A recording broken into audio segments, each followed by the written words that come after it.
সুন্দরবন জঙ্গলের এক মাঠের পাশে বাস করত এক জেব্রা দম্পতি। মা, মা, আমাদের তোমাদের সাথে মাঠে নিয়ে চলো না। চলো না মা, আমরা তোমাদের সাথে যাব। না সোনারা, বাইরে অনেক বিপদ। আমরা দেখে নেব মা, আমাদের নিয়ে চলো, আমরা তোমাদের সব কথা মানবো। ছানাদের জোরাজোরিতে বাবা জেব্রা বলল, ঠিক আছে ঠিক আছে, তবে মনে রেখো যেন আমাদের সব কথা তোমরা মেনে চলবে। হুম হুম। বাবা ও মা জেব্রা তাদের বাচ্চাদের নিয়ে মাঠের দিকে রওনা দিল।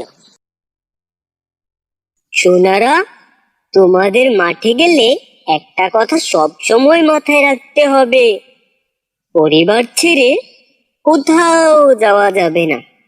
পরিবার ছেড়ে যাওয়া মানেই হিংস্র জানোয়ারের শিকারে পরিণত হওয়া। কি মনে থাকবে তো কথাটা?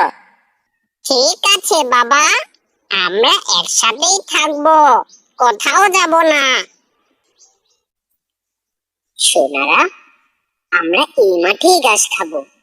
নাও, তোমরাও খাওয়া শুরু করে দাও। আর হ্যাঁ, এই মাঠ থেকে দূরে যেও না কিন্তু। আহ, কি মজা! আর এই মাঠটাও অনেক সুন্দর। জেব্রাও তাদের ছানাদের দিনকাল এভাবেই কাটতে লাগলো। তারা মাঠে এসে ঘাস খেত, আবার খেয়ে চলেও যেত। তারপর হঠাৎ একদিন, আমি ছোট জেব্রা ছানা, ঘরে থাকতে আমার ভাল লাগে না। খাই আমি কচি পাতা, বলি আমি নানান কথা, করি আমি তিরিং বিরিং, আমার খুশির নেই তো সীমা। আমি ছোট জেব্রা ছানা, ঘরে থাকতে আমার ভাল লাগে না। খাই আমি কচি পাতা, বলি আমি নানান কথা, করি আমি তিরিং বিরিং, আমার খুশির নেই তো সীমা। আরে, আমার বোন আর বাবা মা কোথায় গেল? তাদেরকে তো দেখতে পাচ্ছি না। আরে, কেউই তো নেই। তারা কি আমাকে রেখে চলে গেছে? হাই হাই, নাকি আমি হারিয়ে গিয়েছি? বাবা, মা, মা, তোমরা কোথায়? জেব্রা ছানা যখন অস্থির হয়ে তার পরিবারকে খুঁজছিল, তখন সে একটা শিয়ালের দলকে দেখতে পেল। আরে, ওরা কোথায় যাচ্ছে? দেখি তো তাদের পিছু করে আমার পরিবারকে খুঁজে পাই কিনা।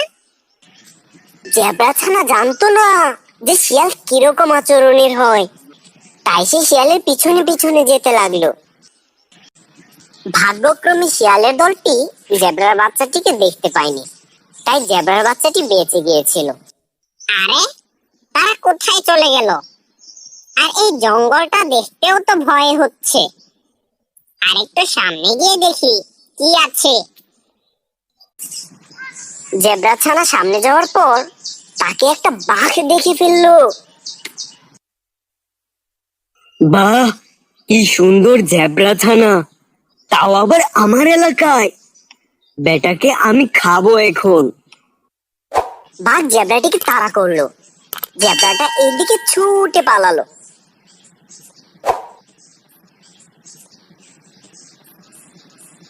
জেব্রা সামনে গিয়ে একটা ঝোপের ভিতর লুকিয়ে গেল, আর সুযোগ বুঝে উল্টো দিকে ছুট দিল।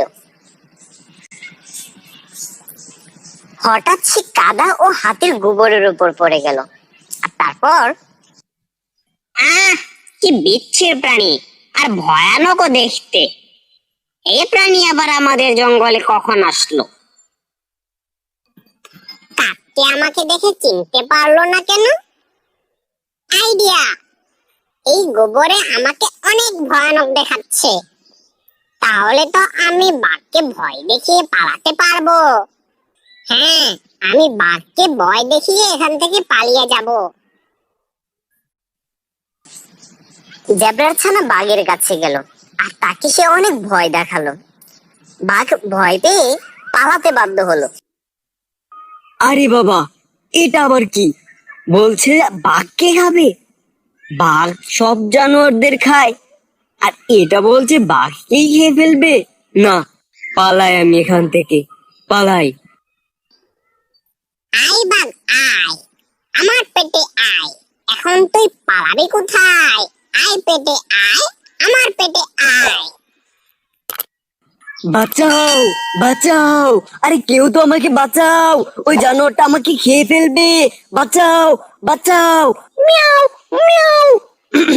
হালুম, হালুম, আরে কেউ তো বাঁচাও।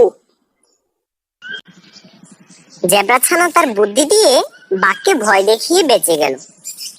আর সে ওই মাঠে গিয়ে পৌঁছলো, যে মাঠে সে ঘাস খেত।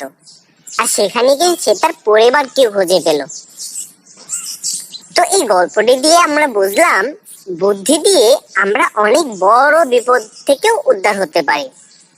Thanks for watching video.